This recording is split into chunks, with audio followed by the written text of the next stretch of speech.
So we left off with the financial instability, the income inequality that's happening with them, and looking at monopolies in Japan. Now we're going to look at how all of this handles the Great Depression because it's coming, right? And so, as we all know, the Great Depression impacted every single region of this world, right? I don't think there's a country that was not necessarily impacted, whether it's a big way or in a small way.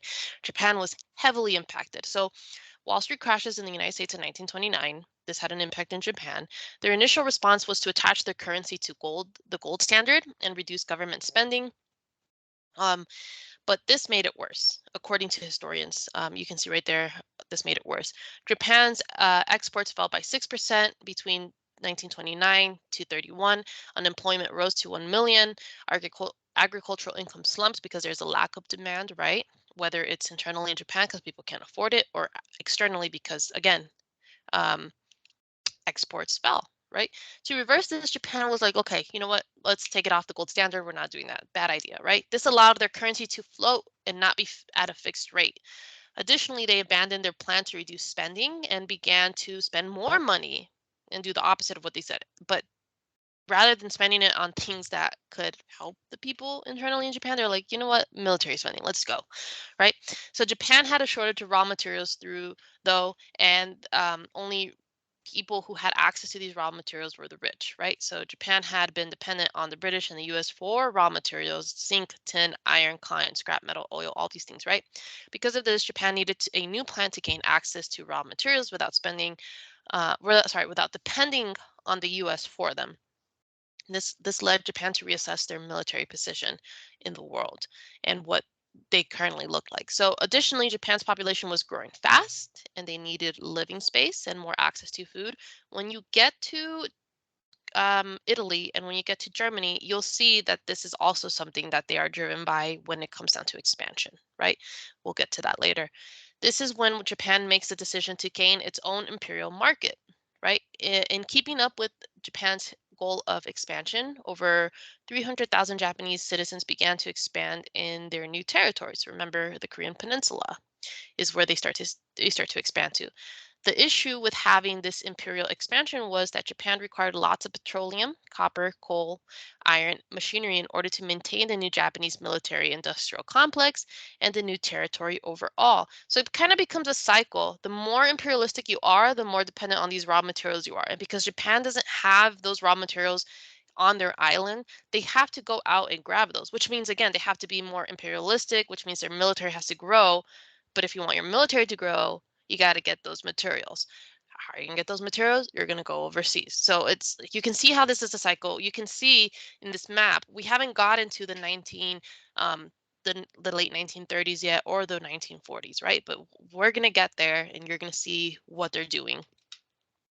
The growth of ultranationalism and the threat it posed to democracy is the next phase that we're going to be looking at.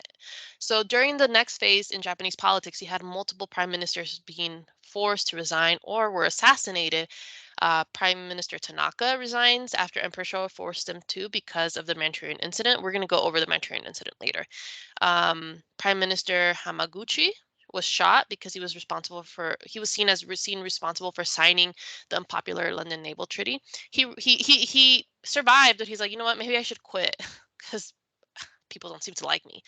Um, Prime Minister Wakatsuki, also caught in the Manchurian incident, resigned. Prime Minister Inukai was assassinated by an ultra-nationalist in 1932. His assassination was kind of like the turning point for Japan because Japan was like, well, we have our leaders and they are being assassinated.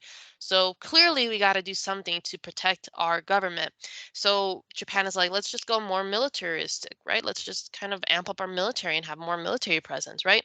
This time period is often compared to Germany's the Weimar Republic, which led to the rise of fascism in Germany because it's a really big like political instability, government instability in Germany. So we see that in Japan right here early on as well, and it's like we already see that Japan is very like right wing.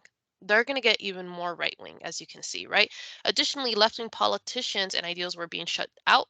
We've already gone through this. We already know how it happened. So it's just kind of a refresher and a reminder of like, hey, by the way, this is what's happening, right?